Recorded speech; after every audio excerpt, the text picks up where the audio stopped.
In this video, we are going to review the basics for any social media platform.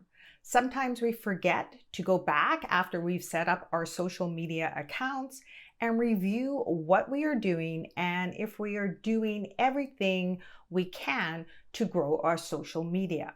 We get consumed with posting and creating content, but are we following the best practices for these social platforms? There's not going to be any hacks here. This is just basic foundational digital marketing.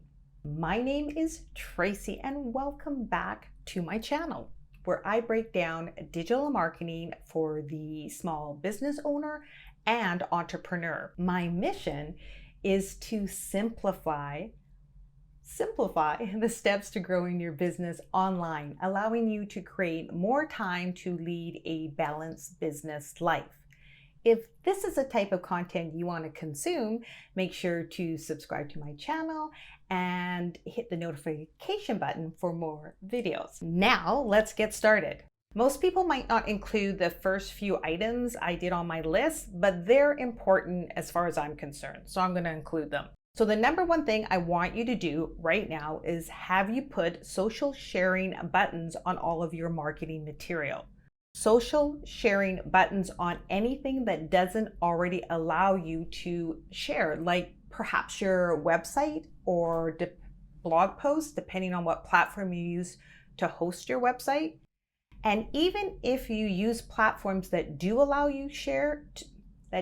sharing for you, like YouTube or Instagram, make sure to highlight the call to action. Share this post. Number 2, now those are your share buttons, sharing your content, but do the same with your follow buttons. And again, ask people to follow you. Follow me on Instagram.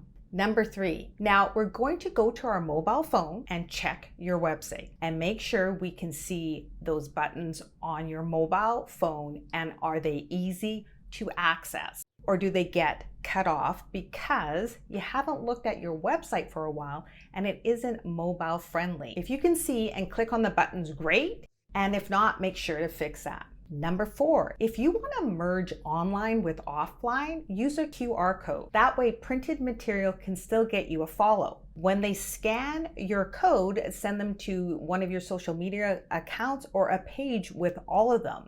Now, a side note on QR codes is they're great also for sending someone to a specific landing page or special offer. Just like restaurants use QR codes and you scan them to get the menu, you can do that if you have any printed material that you want to have a specific offer and allow it to go digital. And this is great for trade shows and things like that when you want to give special coupons or offers. But we're not talking about that for now. For now, just send them to your social media accounts. Number 5 is respond to your community. Don't just post and ghost. Create the engagement all these platforms crave from you. Number 6, make sure to keep your profiles up to date. Make sure all the information is correct and that you have filled out as much as of your profile as possible. And keeping with number 6, number 7 is make sure your profile and cover images are up to date.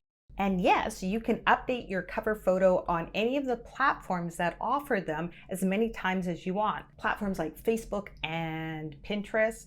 So why not update the covers with your latest offer or some type of seasonal event? And a fun fact, you can repurpose those covers again and again, year after year within reason. Why create a Valentine's Day one if you've got one that worked really well before? Number 8, another way to grow is to check out the newest features on your platform and give them a try. Usually when a new feature rolls out on these platforms, they really go hard in supporting it. This may also get you excited about posting in a different way. Remember, usually when a new feature comes out, another piece of the platform may have a hiccup. So if you start to see issues with a new feature comes out, don't worry, usually the platform will take care of it pretty quick. And remember, just because you're using a new feature doesn't mean you have to start over and figure out content strategy and scheduling again. For now, while you get used to the new feature, just incorporate it into your existing workflow or schedule. For example, when Reels first came out, you didn't have to revamp your whole existing workflow or schedule. You could easily go in and check what you already had, maybe a static post, a carousel post, or a story, and swap out one of them for this new feature, a Reel, which isn't new anymore. And then you can even try it for a bit, analyze the results, and see, does this new feature work for your business? And do you need to use it? If not, don't focus on it as much. Number 9, use all the tools that make sense for your business. Social platforms want you using everything. So again, create a strategy where you're using the tools they're offering if it makes sense. If you use Facebook, this could be having a business page, a Facebook group where you house your community, some Facebook Lives, Facebook Reels, Facebook Stories. Perhaps you do your podcast or host a podcast page. The same for Instagram, Stories, Reels, Carousels. Use them all, check your analytics, then really focus on the formats that are working for you. That's why we usually suggest going hard into one platform, learning what works for your business, and then taking that knowledge and moving it onto another platform. Now, just remember, I always say to claim your social accounts right away, but you can start to leverage them when you have the time and resources. So claim them, but you don't have to use them right away. Number 10, categorize your content. Make sure you're consistent so the platform knows what you're about. Don't talk about training a dog if you're a fitness instructor. If you want to talk about your dog, then you probably do, incorporate it into your content. Maybe it's 10 ways to include training your dog into your fitness routine. Now you're consistent. Number 11, this is a big one, optimize for search. Use search terms in your bio and any descriptions or about areas on these social platforms.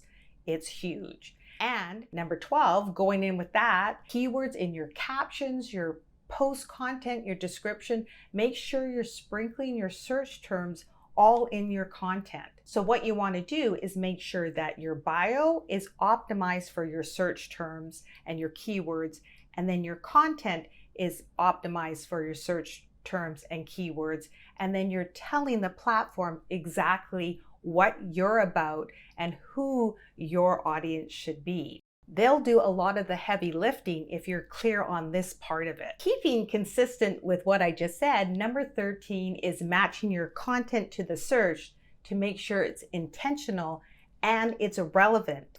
All has to be relevant. Number 14, here's an easy one. Promote on other platforms. Look up, I'm sure I have an Instagram icon right there. And number 15, make sure to engage with other accounts. Real engagement.